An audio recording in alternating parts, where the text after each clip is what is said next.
사도행전 10장 1절에서 8절 말씀 보시겠습니다. 사도행전 10장 1절에서 8절. 가이사라에 고넬료라 하는 사람이 있으니 이달리아의 부대라 하는 군대의 백부장이라. 그가 경건하여 온 집안과 더불어 하나님을 경외하며 백성을 많이 구제하고 하나님께 항상 기도하더니 하루는 제9시쯤 되어 환상 중에 밝기 보매 하나님의 사자가 들어와 이르되 고넬료야 하니 고넬료가 주목하여 보고 두려워 이르되 주여 무슨 일이니까? 천사가 이르되 내 기도와 구제가 하나님 앞에 상달되어 기억하신 바가 되었으니 내가 지금 사람들을 요빠에 보내어 베드로라 하는 시몬을 청하라. 그는 무두장이 시몬의 집에 유숙하니 그 집은 해변에 있다 하더라. 마침 말하던 천사가 떠나매 고넬료가 집안 하인 둘과 부하 가운데 경건한 사람 하나를 불러 이 일을 다 이루고 요빠로 보내니라. 9절. 이튿날 그들이 길을 가다가 그 성에 가까이 갔을 그때에 베드로가 기도하려고 지붕에 올라가니 그 시각은 제6시더라.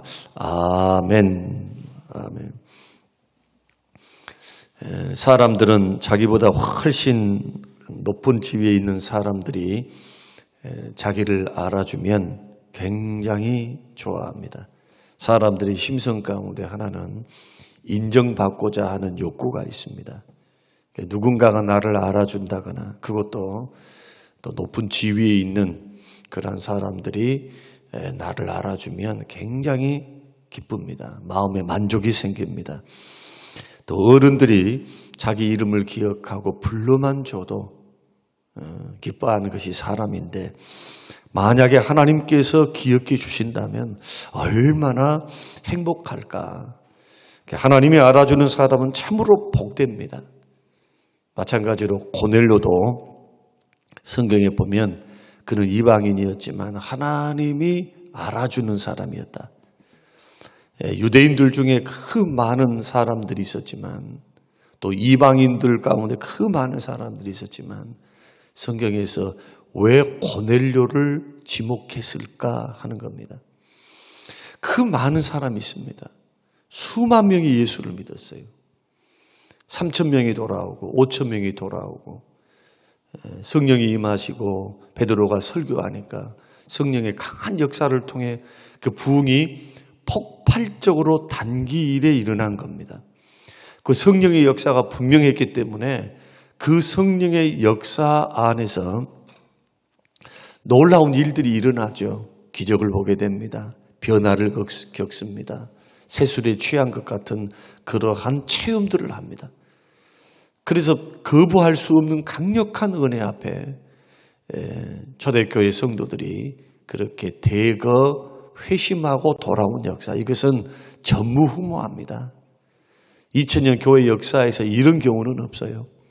당 한꺼번에 3,000명, 막 5,000명, 여자들까지 숫자를 세게 되면 수만 명이겠죠. 그런 역사가 있었지만 이방인의 구원은 아직 그렇게 대거 일어난 것은 아니었습니다.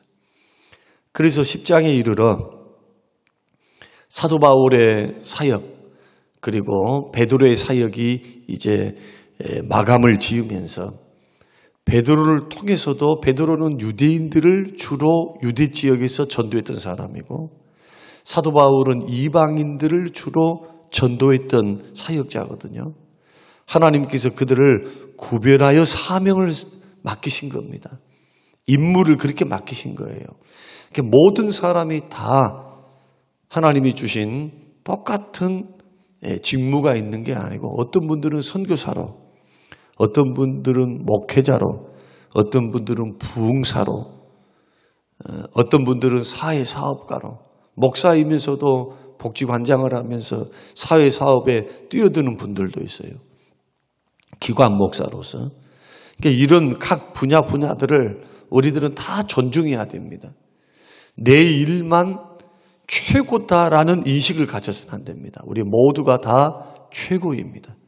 하나님이 맡기셨기 때문에 그 사명 감당하다가 계산하시는 주님 앞에 가면 되는 거예요. 그러니까 남의 은사 부러워할 필요 없고 옆에 있는 사람 부러워할 필요 없어요. 나에게 주신 것을 가지고 최선을 다했는가, 그 사명을 잘 감당하는가, 여기에 신경을 많이 쓰셔야 됩니다.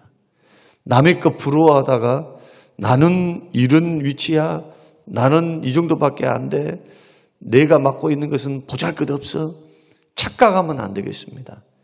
우리에게 주신 은사는 하늘 아버지가 주신 겁니다. 만왕의 왕이 허락하신 겁니다. 이게 어느 곳에, 어느 때에, 어느 자리에 나를 세운다 할지라도 반드시 어떤 마음을 가져야 되느냐? 우리는 주님이 나를 불러 세우셨다라고 하는 소명과 사명이 분명해야 합니다. 여러분 보십시오. 베드로를 누가 사용하십니까? 하나님이 사용하십니다. 베드로는 무두장이 집에서 지금 기도하는 중입니다. 여러분, 도르가를 고치고 난 후에 43절 말씀 보면 욥바에 여러 날이 있어 시몬이라 하는 부두장이의 집에서 머물고 있었습니다. 머물고 있으면서 그는 하루에 3번씩 기도했어요. 예루살렘에 있을 때도 기도했고 무두장이 집에 있을 때도 기도했습니다. 그 옥상, 유대인들의 그 옥상은 기도의 장소입니다. 그곳에서 경건한 그리스도인들은 예루살렘을 바라보고 기도했습니다. 그곳에 있다는 것을 누가 합니까? 하나님이 아십니다. 하나님께서 고넬료에게 지금 욥바에 누가 있다? 베드로가 있다. 베드로를 청해서 너는 말씀을 들으라. 그렇게 지시를 합니다. 여러분, 우리가 사도행전의 사역을 보면 잊지 말아야 될 것, 또 봉사자들이 잊지 말아야 될 것 가운데 하나가 뭐냐? 눈에 보이는 하나님은 안 보이니까 사람들이 일어나서 회를 이루고 사람을 세우고 목사를 청빙하고 일꾼들을 세워서 교회 일을 이렇게 하다 보니까 오래 신앙생활 하다 보면은 누가 눈에 보이지 않느냐? 하나님께서 눈에 보이지 않아요. 정말 눈에 안 보이니까. 소위 말해서 경외함과 두려움을 상실해 버립니다. 이건 굉장한 비극입니다. 우리가 한평생 주를 섬겨갑니다. 주님을 섬겨갈 때 방법이 있겠죠. 교회 안에 엄청난 은혜를 받고 들어온 사람도 있을 것이고 모태 신앙에서부터 자라온 사람들이 있을 것 좋습니다. 모태 신앙에서 부름을 받았든지 아니면 회심을 해서 하나님의 놀라운 성령의 역사를 통해서 은혜를 받았든지 분명히 부르시는 하나님의 역사를 통해서 교회 안에 들어와 있어요. 지금 구원받은 거예요. 그런데 자기 신앙을 관리하지 않으면, 영적 관리를 안 하면, 그것이 충분한 기도 생활과 말씀 중심의 생활을 통해서 성령님이 기도와 말씀을 통해서 은혜를 베푸십니다. 그래서 말씀과 기도가 은혜의 통로예요. 은혜의 통로. 이런 역사를 통해서 작지만은 계속 은혜 받음을 자꾸 은혜를 받아야 돼요. 은혜를 받아야 날마다 영혼이 새롭죠. 아침마다 새로워요. 아침마다. 다윗은 그래서 주의 말씀이 꿀송이보다 더 답니다 고백하면서 그가 포기할 수 없었던 게 두 가지잖아요. 기도와 찬송과 하나님의 말씀. 주의 말씀이 내 길의 등입니다. 발의 등입니다. 내가 주의 율례를 배웠습니다. 고난 중에서도 주의 율례를 배웠다. 다시 어디로 돌아갑니까? 주의 말씀으로 돌아가요. 눈에 보이지 않는 하나님을 우리들의 마음에 그 하나님을 경외하고 두려워해야 그냥 거기서 공경이 나오고 삶의 변화가 나오고 교만하지 않습니다. 착각하지 않는 거예요. 하나님이 안 계셔. 나의 결정과 나의 판단이면 이것은 교회는 돌아갈 수 있어. 여러분, 만약에 목사나 지도자들이 그렇게 걸어간다면 보고 계시는 주님이, 주님이 이렇게 보고 계시면서 기뻐하실 리는 만무합니다. 우리는 위로는 하나님 만왕의 왕 되신 우리 주님이 계심을 언제나 인식하셔야 돼요.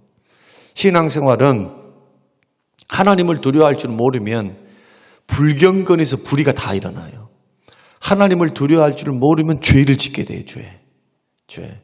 교회 안에 들어와 있다 해서 안심할 게 아니다니까요. 마귀가 밖에만 역사합니까? 마귀는 교회 안에서도 역사를 해요. 또 누구든지 깨어있지 않으면 마귀의 궤계에 넘어갈 수가 있어요. 그래서 하나님께서 보십시오. 고넬료를 부르실 때도 마찬가지죠. 그의 신앙의 인격의 특징이 비록 그리스도를 몰랐지만 예수님을 몰랐어요. 베드로가 와서 복음을 증거하기 전까지는 세례도 안 받고 성령 충만도 받은 적이 없어요. 그러나 이방인이면서 군인이면서 정복자이면서 그가 이스라엘 땅에 있으면서 하나님을 만난 거죠. 유일하신 주님, 삼위일체 하나님, 자기가 섬겼던 로마의 그 잡신들, 그 다양한 신들을 만난 것이 아니라 그 다양한 잡신들, 인간의 신들을 버려버리고 살아계신 하나님을 믿는 겁니다. 그래서 하나님을 경외하며 그가 경건하여 하나님을 경외했다. 이방인이면서 유대인은 아닌데 하나님을 섬기는 사람을 가리켜서 하나님을 경외하는 자들, 그렇게 관용어로 성경이 표현합니다. 사도행전에서 이방인입니다. 그런 사람들은 유대인이 될 수가 없어요. 그런데도 하나님을 경외하는 사람들은 이방인의 뜰에 머물 수가 있어요. 이방인의 뜰. 그러나 더 앞에는 못 나갑니다. 이방인이니까. 차별을 뒀어요. 여인의 뜰도 있고 이방인의 뜰도 있고 거기까지만, 여호와를 경외하는 너희들은 여기까지만, 그리고 성전에 올라가 번제단에 들어가서 이것은 유대인들만 철저하게 구분해 놨어요. 그 가운데 한 사람이 바로 고넬료입니다. 포악할 수 있었고 죄 지을 가능성도 많았고 착취할 수 있었고 정복자니까 얼마나 좋습니까? 치안을 담당하는 사람입니다. 재판을 시행하는 사람입니다. 얼마나 권위가 있었겠습니까? 권력이 있겠습니까? 마음만 먹으면은 한몫 단단히 챙기고 고향으로 돌아갈 수 있었던 파견받은 지휘관, 그것도 지도자였습니다. 그런데 하나님을 만났습니다. 이 신앙의 특징이 뭐냐? 여호와를 그가 경건하여 하나님을 경외했다. 하나님을 두려워할 줄 알았다는 거예요. 하나님이 살아계신다. 하나님께서 역사하신다. 경외에서 뭐가 나오느냐? 두 가지가 나와요. 하나님을 향해서는 경건해집니다. 누구 만나러 나왔습니까? 하나님 만나러 나온 거예요. 수요일 밤 레위기 강해를 하고 있습니다. 레위기 강해를 통해서 도대체 예배란 뭐냐? 하나님께 죄인이 하나님께 나아갈 수 있는 방법은 예배밖에 없어요. 예배. 피제사 예수 그리스도를 통한 예배를 통해서 주님 만나시는 거예요. 물론 개인이 엎드려서 이름을 부르는 그곳이 예배당이고 하나님이 임재하는 곳이죠. 그러나 공동체로 모여있는 이 예배의 중요성을 결코 성경은 간과하지 않습니다. 신령과 진정으로 예배하라 라고 말씀하실 때 이 예배가 개인 예배를 말하는 것이 아닙니다. 공예배를 말하는 거예요. 장소는 불문합니다. 숫자도 불문입니다.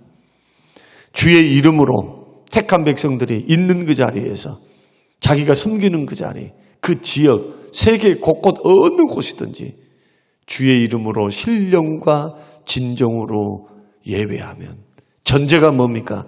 하나님의 살아계심을 믿는 거예요. 살아계심을 믿는다는 것은 내가 하나님의 존전 앞에 나와 있다. 신전의식이라 그러죠. 기도할 때도 예배할 때도 여러분 상상력을 동원하고 믿음을 동원해서 하나님 앞에 서 있다. 늘 인식하셔야 해요. 늘. 하나님을 두려워할 줄 모르면 방자해져요. 늘 말씀을 드리잖아요. 하나님을 경외할 줄 모르고 두려워할 줄 모르면 이것이 분명히 불의이고 하나님이 기뻐하지 않는 일이고 성령께서 기뻐하지 않는 영적인 부담감을 주는 일임에도 불구하고 그 자리에 자기가 서 있어요. 얼마나 불행합니까? 주님 다 보고 계시는데 그리고 다 알고 계신다면 다 알고 행동을 다 알고 마음을 다 알아보시고 그의 말들을 다 알아보시면서 주의 눈을 피할 자가 누가 있습니까? 왜 고넬료의 구제와 기도가 상달되었을까? 고넬료의 구제와 기도는 열매입니다. 왜 그가 더 기도했을까? 포악할 수 있고 착취할 수 있는데 왜 그는 이렇게 어려운 사람들을 돕고 섬겼을까? 하나님을 경외했기 때문에 그래요. 하나님을 경외했기 때문에. 만약에 10장의 말씀이 고넬료가 구원받은 사건이라 한다면은 고넬료는 예수 그리스도는 몰랐지만 하나님을 살아계신 하나님을 믿고 있었던 경건한 사람이었다. 여기서부터 삶의 변화가 일어납니다. 여기서부터 진정한 신앙이 시작됩니다. 그래서 언제나 처음의 자리로 돌아가려면 내가 하나님을 믿고 어떤 느낌을 받았습니다. 기도를 했더니 무슨 기도 응답을 받았습니다. 기도를 했더니 기도에 몰란 축복을 받았습니다. 나는 신비한 성령 체험했습니다. 이것을 자랑하지 말고 지금 내가 20년, 30년, 40년 예수 그리스도를 믿고 주를 믿어가고 있다면 오늘 내 마음 중심을 들여다보시자는 거예요. 나는 정말 하나님 존전에 서 있는가? 그분을 두려워하는가? 하나님을 향하여 우리는 두 가지 마음을 가져야 됩니다. 성경은 두 가지를 다 말합니다. 하나님을 사랑하라. 하나님을 두려워하라. 이 두 가지를 성경은 두 가지를 다라고 말씀합니다. 어떤 하나님을 두려워해야 되느냐? 사람의 목숨만 뺏어가는 것이 아니고 얼마든지 하나님께서 지옥에도 보낼 수 있는 영혼을 멸망시킬 수 있는 분이다. 이걸 이방인들에게 말을 했습니까? 아니면 유대인들 내지는 믿는 제자들과 예수님을 따르는 자들에게 말씀하셨습니까? 예수님을 따라온 사람들에게 말하는 거예요. 예수님을 따라오는 사람들에게. 사람들이 막 핍박을 당합니다. 예수 이름 증거하니까 막 위정자들이 감옥에 보냅니다. 핍박하고 모욕하고 어떨 때는 감옥에 잡아넣어서 사람을 죽이려고 하고 이런 일이 있을 때 주께서 그런 환경을 보시면서 두려워하지 마라. 그런 자들을 두려워할 대상이 아니야. 왜 안 두렵습니까? 두렵죠. 인생의 행복이 날아갈 판이고 나의 인생이 끝장날 판이고 이제 미래는 보장이 없고 부부 생활도 할 수 없고 가족과 살 수 없고 내 생명을 빼뜨려 가려고 하는데 소망 다 끊어졌죠. 이 세상에서는. 그러나 주님은 영혼을 주목해 보라는 거예요. 영혼. 영원한 영생을. 여러분 믿음의 사람들은 눈을 땅을 쳐다보면서 부지런히 살아가면서도 언제나 목적지는 하늘나라가 돼야 됩니다. 하늘나라를 바라보며 계산을 해야 돼. 계산. 이런 사람들은 조그만 욕심에 넘어가지 않겠죠. 악이 다투면 안 할 거라는 거예요.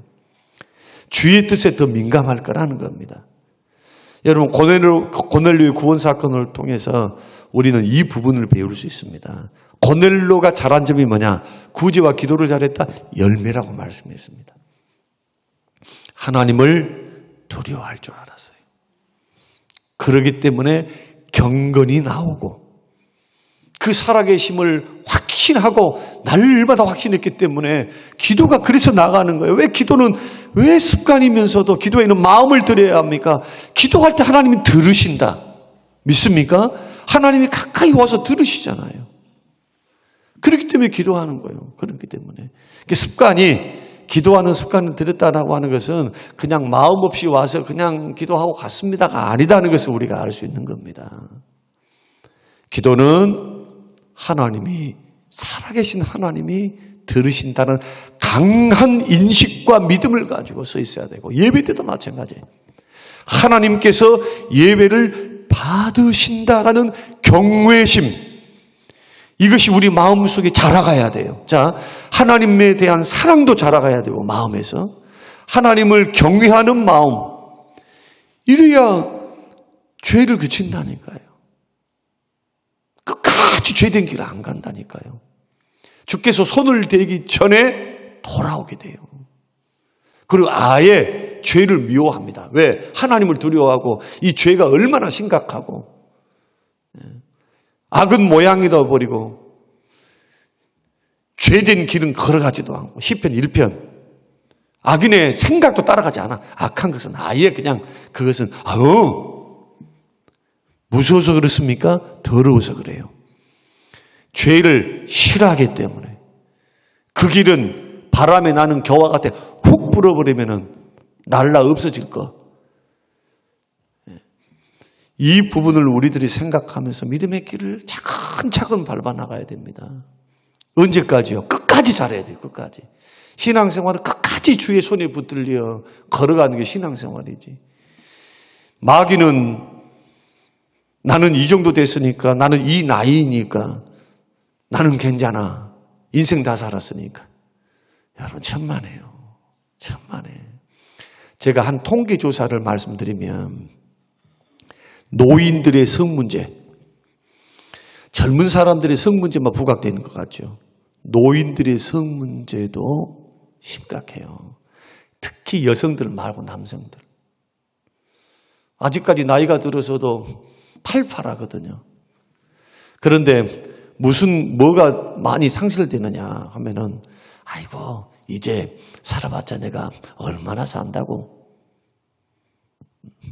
바카스 할머니도 있고, 지금 이것이 경제 문제, 무슨 문제로 다 지금 부각되지 않고 있지만은, 노인들, 그 어른들의 삶의 질이 떨어져서 혼자 사별해서 있는 어떤 범죄, 이것이 꼭 국가적으로 막 드러난 범죄가 아니다 할지라도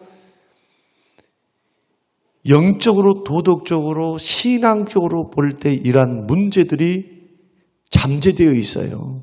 왜냐하면 쉽게 생각해버려요. 쉽게. 예수 믿어도 그럴 가능성이 많아요. 우리가 하나님 말씀을 따라가면서 끝까지 경건하다, 경외한다, 하나님을 두려워할 줄 안다. 이것은 우리의 신앙과 삶을 성장시킵니다. 바른 길로 걸어가게 만드는 그런 도구입니다. 마음을 지켜야 돼요. 마음에는 죄를 자꾸 반복적인 죄, 습관적인 죄를 우리가 들일 것이 아니고, 하나님을 경외함과 하나님을 사랑함, 하나님을 두려워할 줄 알고 하나님을 사랑하는 것에서 자꾸 자라가도록 말씀과 기도하는 데에 여러분 집중하시기를 주의 이름으로 축원합니다. 이것은 반복적으로 해야 돼요. 마치 하나님이 앞에 계시는 것처럼. 우리가 하나님을 앞에 계신다고 인정 안 한다 해서 그 하나님 앞에 안 계십니까? 내가 느끼지 못할 뿐이지 하나님은 아닌 계신 곳이 없어요. 말씀을 다 붙잡고 모든 곳에 계시고 지금도 역사하시고 지금도 은혜와 축복 주시려고 준비하시는 그 하나님의 존전 앞에 이렇게 몸도 가져가시고 마음도 가져가시며 경건함과 경외함으로 머물러 서 있으면 이것이 뭘로 나타나느냐? 삶의 변화로 나타나고, 이것이 예배생활, 기도생활에 나타나서 주변 사람들이 볼 때도 경건하다 여길 수 있는 그런 신실한 하나님의 사람으로 여러분 걸어가시길 바랍니다. 이렇게 걸어갔더니 주님 만나잖아요. 온 가족이 예수 믿고 구원받습니다. 부부간에 남편만 믿고 아내만 믿는 사람이 있어요. 얼마나 복입니까? 집안의 종들까지 다 믿는데 엄청난 축복이죠. 가족 복음화를 이루었어요. 이런 축복이 저는 여러분들을 통해서 여러분들이 하나님을 신실하게 경외하며 하나님을 경건하여 이러한 가족 복음화가 이루어지는 여러분들을 통해서 이런 축복이 저와 여러분에게 방송을 듣는 우리 모든 성도님들에게 임하시기를 주님의 이름으로 축원합니다. 고마우신 하나님 아버지 감사합니다.